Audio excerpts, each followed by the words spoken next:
بناتیا کړي 400 روپو نه یو پیسه هم کم نه ورکوم. وای دا مونږ ته پته نه ده څه. خبره دا ده چې دا د ښاد او مراد خبرې مراد علي خانه په دې کیسو کې وفات اصل پیسې نه وای. ما څه ویلي سړیا خوا دا مې که دا پرده نه خو تا د پوچتو خلکو کې جنیم نه غوښته دا خو ورپسې زه ولګېدم او ستا خبره مې سمه کړه. ویم که مشر خان اوس ښه کوي چې زر تر زره دا واده جوړ کړي. اوس پکې څه پاتې دي سړیه بس دغه د میاشتې نیمه خبره ده. سکندرونه وه سره چیلې ځای ته ورسوه او بناتې به ما سره شي. ولې تاسو څه کوئ؟ مونږ په دې بله غاړه درځو. او دا نیغه لاره د دې لارې په سر خو د هغوی کور دی که نه؟ د چا؟ دا هغوی شمشیر علي دي. ولې ته شمشیر علي نه یېرېږې څه؟ یېرېږم نه خو شرمېږم.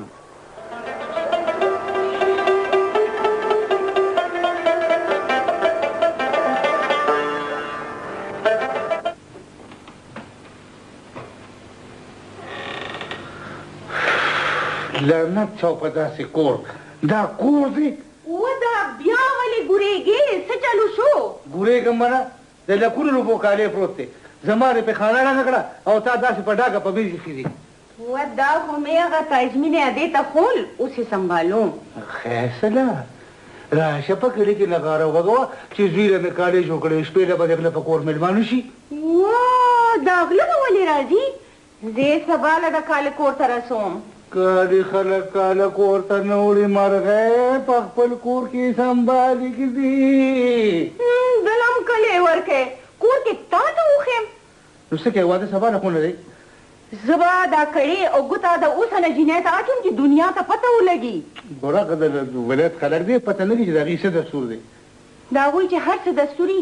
زه به خپل دستور کوم ښه نو اوس خو چې د سنبال کېږي که نه زړه مې ورسره پیاستې دي پیراله تباه کړې ده ماله دې پکې والی قدرې جوړې نه کړې ما ته معلوم نه چې د روږې نه سپږه وباسې پوه شوه پوه شوه څه دې کې دې هم خپل غرض دی او ډېر اکړه چې مه کوه ګنې بیا نو بیا څه بیا یې د نظر ګډ وړم نو یو ایسه که نه انسان څه دی